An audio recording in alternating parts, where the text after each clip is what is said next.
क्या आपने कभी सुना है कि किसी शिवलिंग में 3 मुख होते हैं, ब्रह्मा, विष्णु और महादेव के?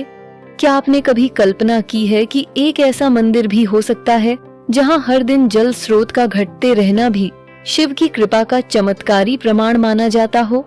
अगर आपका उत्तर नहीं है तो यकीन मानिए, आज की यह रहस्यमयी और अद्भुत यात्रा विशेष रूप से आपके लिए है। यह सिर्फ किसी प्राचीन मंदिर की साधारण कथा नहीं है, बल्कि यह भगवान शिव के त्रिगुण स्वरूप, ब्रह्मा के सर्जन, विष्णु के पालन और रुद्र के संहार की जीवंत अनुभूति कराने वाली प्रेरणादायक गाथा है। हम बात कर रहे हैं महाराष्ट्र के नासिक जिले में स्थित त्र्यंबकेश्वर ज्योतिर्लिंग की, जहां पवित्र गोदावरी नदी का उद्गम होता है और जहां शिव स्वयं त्रिदेवों के रूप में विराजमान हैं। तो जुड़े रहिए हमारे साथ इस वीडियो के अंत तक, क्योंकि आगे आपको मिलेगी वो दिव्य कथा जो न केवल आत्मा को छू लेती है, बल्कि आपके विश्वास को और भी प्रबल कर देती है। अगर आप भी शिव भक्त हैं और इस आध्यात्मिक यात्रा को औरों तक पहुंचाना चाहते हैं, तो अभी इस वीडियो को लाइक कीजिए, हमारे चैनल को सब्सक्राइब कीजिए और कमेंट में हर हर महादेव लिखना न भूलें। चलिए शुरू करते हैं ये पावन यात्रा त्र्यंबकेश्वर ज्योतिर्लिंग की ओर। त्र्यंबकेश्वर यह केवल एक नाम नहीं, बल्कि एक दिव्य रहस्य से परिपूर्ण संकल्पना है। इस नाम के हर अक्षर में ब्रह्मांड की 3 मूल शक्तियां समाई हुई हैं। त्र्यंबके का अर्थ होता है 3 नेत्रों वाला, जो सीधे भगवान शिव की ओर संकेत करता है, क्योंकि शिव को त्रिनेत्री देवता माना जाता है। यह भगवान शिव का एक विशेष रूप है जो केवल देखने में नहीं, बल्कि समस्त सृष्टि को अनुभव करने की चेतना है। भगवान शिव का तीसरा नेत्र केवल विनाश का प्रतीक नहीं, बल्कि चेतना, विवेक और तत्व ज्ञान का भी प्रतीक है। लेकिन त्र्यंबकेश्वर का महत्व केवल शिव के त्रिनेत्र तक सीमित नहीं है। ये वह स्थान है जहां शिव स्वयं अपने त्रिगुणात्मक रूप में प्रकट होते हैं, ब्रह्मा के सृजन, विष्णु के पालन और महेश के संहार की शक्ति को एक साथ धारण करते हुए। यही कारण है कि इस मंदिर के गर्भगृह में जो ज्योतिर्लिंग स्थापित है, वह सामान्य शिवलिंग की तरह नहीं है। यहाँ एक ही आधार पर 3 अलग अलग लिंगाकार रूप विराजमान हैं, जिन्हें ब्रह्मा, विष्णु और महेश का प्रतीक माना गया है। ये त्र्यंबकेश्वर ज्योतिर्लिंग इस बात का प्रतीक है कि भगवान शिव केवल संहारकर्ता नहीं है, बल्कि वे सृजन और पालन की शक्तियों के भी पूर्ण स्रोत हैं। यह लिंग त्रिगुणात्मक ब्रह्म की अखंड सत्ता का जीवंत प्रमाण है, जहाँ सृष्टि, स्थिति और संहार तीनों चक्र एक ही ऊर्जा में समाहित हो जाते हैं। भारत के 12 पवित्र ज्योतिर्लिंगों में त्र्यंबकेश्वर का स्थान इसलिए भी विशिष्ट है, क्योंकि अन्य सभी ज्योतिर्लिंगों में भगवान शिव केवल अपने एक रूप में पूजित हैं, परंतु केवल त्र्यंबकेश्वर में ही शिव के साथ ब्रह्मा और विष्णु की सत्ता को भी पूजा जाता है। यह स्थान उस अद्वैत भाव को दर्शाता है जहां सभी शक्तियां मिलकर एक ही परम सत्य की ओर इशारा करती हैं। यह न केवल आध्यात्मिक रूप से शक्तिशाली स्थल है, बल्कि यह शिव भक्तों के लिए एक अद्वितीय और चमत्कारी अनुभव का केंद्र भी है। और यही कारण है कि त्र्यंबकेश्वर की परिक्रमा मात्र से मनुष्य जन्म मरण के बंधनों से मुक्त होने की ओर एक महान कदम बढ़ाता है। गोदावरी नदी का उद्गम और त्र्यंबकेश्वर का संबंध अत्यंत गहरा और पवित्र है। त्र्यंबकेश्वर मंदिर केवल एक धार्मिक स्थल नहीं है, बल्कि यह उस अत्यंत पवित्र भूमि पर स्थित है जहां से गोदावरी नदी का उद्गम हुआ था। यह स्थान आध्यात्मिक दृष्टि से उतना ही महत्वपूर्ण है जितना कि धार्मिक दृष्टि से। प्राचीन किंवदंती के अनुसार महर्षि गौतम ने इसी क्षेत्र में घोर तपस्या की थी। उनकी तपस्या से प्रसन्न होकर भगवान शिव ने देवी गंगा को इस धरती पर अवतरित होने का आह्वान किया। भगवान शिव की आज्ञा से देवी गंगा ने त्र्यंबकेश्वर में अवतार लिया और यही जलधारा आगे चलकर गोदावरी नदी के नाम से विख्यात हुई। इसी कारण इस स्थान को गौतमी तट के नाम से भी जाना जाता है। यह क्षेत्र न केवल गौतम ऋषि की तपोभूमि रहा है, बल्कि इसे सप्तर्षियों की तपस्थली के रूप में भी मान्यता प्राप्त है। यहाँ की भूमि ऋषियों के तप, शिव की कृपा और गंगा की पवित्रता का समागम स्थल है। गोदावरी को दक्षिण गंगा कहा जाता है, क्योंकि यह उत्तर भारत की गंगा की भांति दक्षिण भारत को पवित्रता और आध्यात्मिक ऊर्जा प्रदान करती है। यह नदी केवल जलधारा नहीं है, बल्कि शिव कृपा का प्रत्यक्ष प्रमाण है, जो त्र्यंबकेश्वर की भूमि से निकलकर असंख्य प्राणियों का कल्याण करती है। इस प्रकार त्र्यंबकेश्वर और गोदावरी का संबंध केवल भौगोलिक नहीं बल्कि अत्यंत गूढ़, आध्यात्मिक और धार्मिक महत्व से परिपूर्ण है। यह कथा प्राचीन समय की है, जब महर्षि गौतम, जो अत्यंत पुण्यात्मा और तपस्वी ऐराशी थे, त्र्यंबक पर्वत पर गहन तपस्या कर रहे थे। उनकी तपस्या, ज्ञान और निस्वार्थ सेवा से सभी देवता प्रसन्न थे, लेकिन यही बात देवराज इंद्र को खटकने लगी। इंद्र को भय हुआ कि यदि महर्षि गौतम इसी प्रकार और अधिक पुण्य अर्जित करते रहे तो एक दिन वे स्वर्ग के राजा के रूप में प्रतिष्ठित हो सकते हैं और उनका अपना स्थान संकट में पड़ सकता है। इस भय और ईर्ष्या के कारण देवराज इंद्र ने एक कपट योजना रची। उन्होंने एक दिव्य गाय को गौतम आर्षि के आश्रम में भेज दिया। जैसे ही महर्षि गौतम ने अनाज जमीन पर बिखेरा, वह गाय उस पर गिर पड़ी और वहीं मर गई। चूंकि गाय की मृत्यु को महापाप माना जाता है, इसलिए महर्षि गौतम को अत्यंत पीड़ा हुई और उन्होंने इसे अपना दोष मानते हुए स्वयं को प्रायश्चित के लिए प्रस्तुत कर दिया।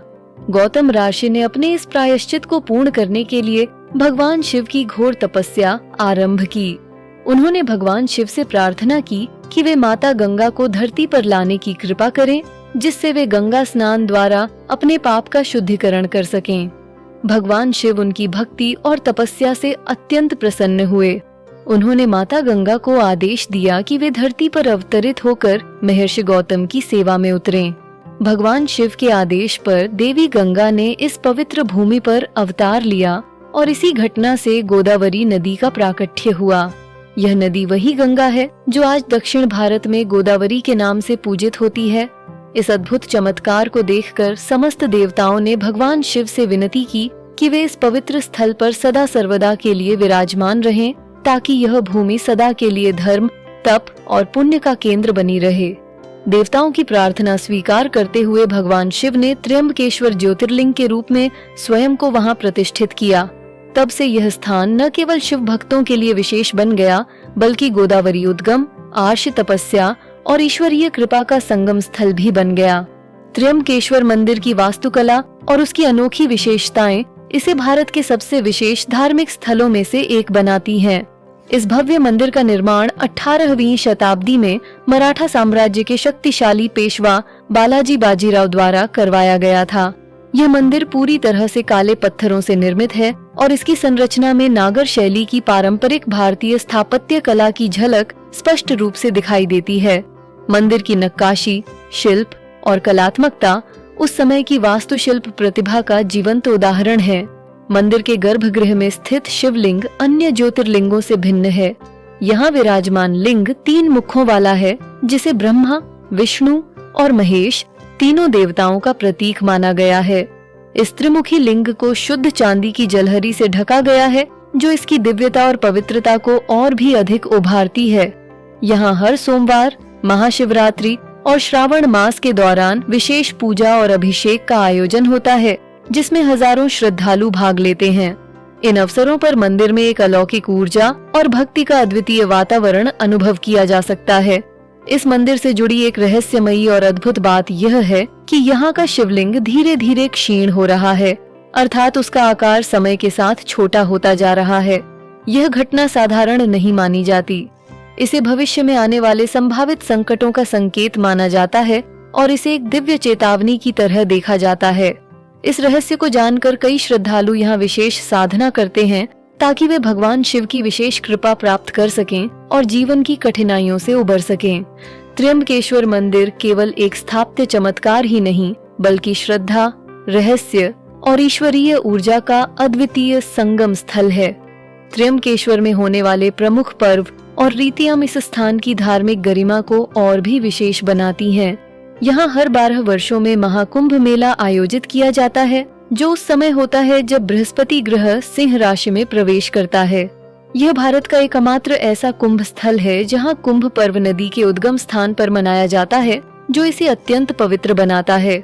मंदिर में नियमित रूप से रुद्राभिषेक, महामृत्युंजय जाप और नर्मदेश्वर पूजा जैसे विशेष धार्मिक अनुष्ठान संपन्न होते हैं, जिनमें श्रद्धालु बड़ी आस्था से भाग लेते हैं। श्रावण मास के दौरान विशेष रूप से भगवान शिव के भक्त बड़ी संख्या में कांवड़ लेकर यहाँ पहुँचते हैं और त्र्यंबकेश्वर में आकर शिवलिंग पर पवित्र जल चढ़ाते हैं। इन रीतियों के माध्यम से भक्तगण भगवान शिव से कृपा और कल्याण की कामना करते हैं। त्र्यंबकेश्वर मंदिर से जुड़ी कई रहस्यमयी मान्यताएं और विश्वास इसे एक अद्वितीय तीर्थ स्थल बनाते हैं। यहाँ स्थापित शिवलिंग के धीरे धीरे क्षय होते स्वरूप को देखकर श्रद्धालु यह मानते हैं कि यह कोई साधारण घटना नहीं है। ऐसी मान्यता है कि इस लिंग के आकार में होने वाला यह परिवर्तन देश दुनिया में आने वाले संभावित संकटों की एक दिव्य भविष्यवाणी हो सकता है। यह घटना भक्तों को सतर्क करती है और शिव की शरण में जाने की प्रेरणा देती है। त्र्यंबकेश्वर में स्थित पवित्र कुंडों में स्नान को अत्यंत मोक्षदायक माना गया है। ऐसा विश्वास है कि इन कुंडों में डुबकी लगाने मात्र से व्यक्ति के सारे पाप नष्ट हो जाते हैं और उसे मोक्ष की ओर अग्रसर होने का मार्ग प्राप्त होता है। यह भी एक प्रचलित मान्यता है कि त्र्यंबकेश्वर में स्थित 3 मुखों वाला लिंग कोई सामान्य शिवलिंग नहीं है, बल्कि यह त्रिदेव ब्रह्मा, विष्णु और महेश की संयुक्त ऊर्जा को अपने भीतर धारण करता है। ऐसी दिव्य शक्ति और ऐसी त्रिगुणात्मक उपस्थिति अन्य किसी भी तीर्थ में एक साथ देखने को नहीं मिलती। इसलिए यह स्थान केवल एक तीर्थ नहीं, बल्कि ईश्वरीय चेतना और गूढ़ रहस्यों का केंद्र माना जाता है। त्र्यंबकेश्वर मंदिर महाराष्ट्र के नासिक जिले में स्थित है, जो मुंबई से लगभग 200 किलोमीटर की दूरी पर है। यहाँ पहुँचने के लिए निकटतम रेलवे स्टेशन नासिक रोड है, जहाँ से आप बस या टैक्सी के माध्यम से मंदिर तक आसानी से पहुँच सकते हैं। मंदिर के पास ही ब्रह्मगिरी पर्वत स्थित है, जिसे गोदावरी नदी का उद्गम स्थल माना जाता है। इसके अलावा पास में गौतम कुंड, कुशावर्त तीर्थ और गीता भवन जैसे पवित्र और दर्शनीय स्थल भी स्थित हैं, जिन्हें दर्शनार्थी अवश्य देखते हैं। त्र्यंबकेश्वर केवल एक मंदिर नहीं है, बल्कि यह श्रद्धा और आस्था का एक ऐसा दिव्य केंद्र है, जहां भगवान शिव की त्रिगुणात्मक शक्ति सत्व, रज और तम प्रकट होती है। यहाँ आने वाला हर भक्त केवल शारीरिक रूप से ही नहीं, बल्कि आत्मिक रूप से भी शुद्ध हो जाता है। यह पवित्र स्थल हमें यह सिखाता है कि चाहे पाप कितना भी बड़ा क्यों न हो, यदि भक्ति सच्ची हो और मन में प्रायश्चित की भावना हो, तो मोक्ष की प्राप्ति संभव है। त्र्यंबकेश्वर की कथा, उसकी अलौकिक ऊर्जा और उसकी रहस्यमयी आभा हर भक्त को कुछ न कुछ नया सिखाती है, चाहे वह जीवन की दिशा हो, भक्ति का मार्ग हो या आत्मा की गहराइयों को समझने की प्रेरणा। अगर आपको यह कहानी प्रेरणादायक और भावनात्मक रूप से जुड़ाव देने वाली लगी हो, तो कृपया इस वीडियो को लाइक करें, हमारे चैनल को सब्सक्राइब करें और कमेंट में जरूर बताएं। क्या आप भी त्र्यंबकेश्वर धाम की यात्रा करना चाहेंगे? हर हर महादेव। राधे राधे।